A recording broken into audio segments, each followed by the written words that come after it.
Hello friends, welcome back to my YouTube channel maths edutainment, maths education with entertainment. तो friends, हमने अपनी पिछली video में 10th class के फर्स्ट चैप्टर रियल नंबर की first exercise के फर्स्ट क्वेश्चन को किया था।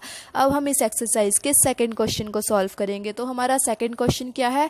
Show that any positive integer odd, मतलब पॉजिटिव इंटीजर कैसा है? ओड है, is of the form 6q+1, 6q+3, 6q+5 where q is an integer. की क्या है? कोई हमारे पास और पॉजिटिव इंटीजर है अगर, तो क्या हम उसको 6q+1, 6q+3 और 6q+5 की फॉर्म में लिख सकते हैं, जहाँ पे q क्या है? एक इंटीजर है। तो फ्रेंड्स, सबसे पहले हमें पता होना चाहिए कि इंटीजर्स क्या है। तो इंटीजर्स क्या होते हैं? All positive and negative numbers are called integers. मतलब जितने भी हमारे पास नंबर्स है वो पॉजिटिव है चाहे नेगेटिव है, उन सबको एक साथ हम क्या बोलेंगे? इंटीजर्स। तो हमें अब इस क्वेश्चन को सॉल्व करते हैं। अब यहाँ पे हमें बोला था कि any positive integer, any positive integer बोला था, मतलब हमें वैल्यू नहीं पता इंटीजर की, तो हमने मान लिया उस इंटीजर को ए भी एनी और पॉजिटिव इंटीजर। ए हमारे पास आ गया एक और पॉजिटिव इंटीजर। अब हमें पता है कि अगर ये फर्स्ट एक्सरसाइज का क्वेश्चन है, उसमें हमारे पास एक ही मेथड हमने पढ़ा, यूक्लिड डिवीजन एलोग्रिथम। पर अगर इस क्वेश्चन में हम वो मेथड लगाए तो हमारे पास दो नंबर्स होने चाहिए, तभी हम उस पर इस मेथड को लगा सकते हैं। तो जो दूसरा नंबर है वो हमारे पास क्या होगा? वो हम नंबर लेंगे, हमें यहाँ पे जो वैल्यू गिवन होगी 6 गिवन है, तो उस नंबर को हमने क्या ले लिया? 6। तो बी की वैल्यू आ गई 6। अब अगर हम इस पे यूक्लिड डिवीजन एलोग्रिथम लगाए तो हम उसमें क्या करते हैं? एक नंबर को दूसरे नंबर से डिवाइड करते हैं। अब अगर ए और पॉजिटिव इंटीजर है उसको हमने 6q+1 की फॉर्म में लिखना है, तो बी तो ग्रेटर हो नहीं सकता, तो A is greater than B आ गया। अब अगर a is greater than b आ गया तो हम a को b से डिवाइड करेंगे। अब हमें नहीं पता है कि a क्या है, तो हमने क्या माना कि जब हमने a को 6 से डिवाइड किया तो हमारे पास कोशेंट आया q एंड रिमाइंडर आया r। कोशेंट एंड रिमाइंडर हमारे पास आ गए। अब हम इसको लिख देंगे यूक्लिड डिवीजन एलोग्रिथम के फॉर्मूले से। वो फॉर्मूला क्या था?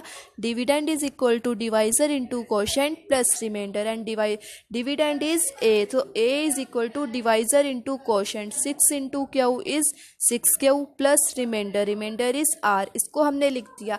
अब हमें ये भी पता है कि जो रिमाइंडर होता है वो कभी भी डिवाइजर से छोटा होगा, मतलब डिवाइजर से छोटी जितनी भी टर्म्स है वो सब उसके रिमाइंडर में गिनी जा सकती है।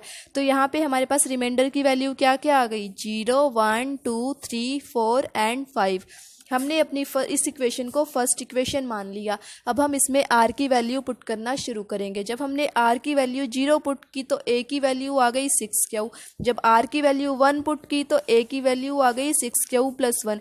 ऐसे ही पुट करते हुए लास्ट में हमने a की वैल्यू आ गई 6q+5। जब हमने इसमें r की वैल्यू पुट की 5। पर अब हमें पता है कि इन्होंने क्या बोला था कि ये एक ऑड पॉजिटिव इंटीजर है। अगर ये ऑड पॉजिटिव इंटीजर है तो इसमें हमारे पास a की वैल्यू जो है वो 6q, 6q+2 एंड 6q+4 नहीं हो सकती। क्यों नहीं हो सकती? तो हम एक एग्जांपल के थ्रू समझते हैं। जैसे मान लो हमने यहाँ पे q की जगह पुट किया 5, तो अगर हम इसमें पुट करें q की जगह 5 तो 6 5 30 which is an even integer.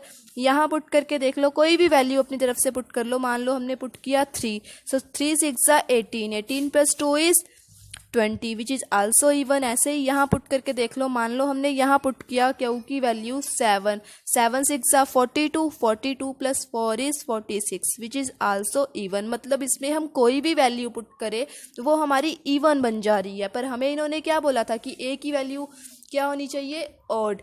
तो इसलिए इसको ऑड बनाने के लिए ये तीनों टर्म्स जो है ये a की फॉर्म, इसको हम नहीं लिख सकते a को इस फॉर्म में, तो इसलिए हमारे पास a की वैल्यूज़ क्या आ गई? अब यहाँ पे हमारा ये कट गया, ये भी कट गया और ये भी कट गया। जो 3 बचे वो हमने लिख दिए। तो a की वैल्यू क्या क्या आ गई? 6q+1, 6q+3 and 6q+5।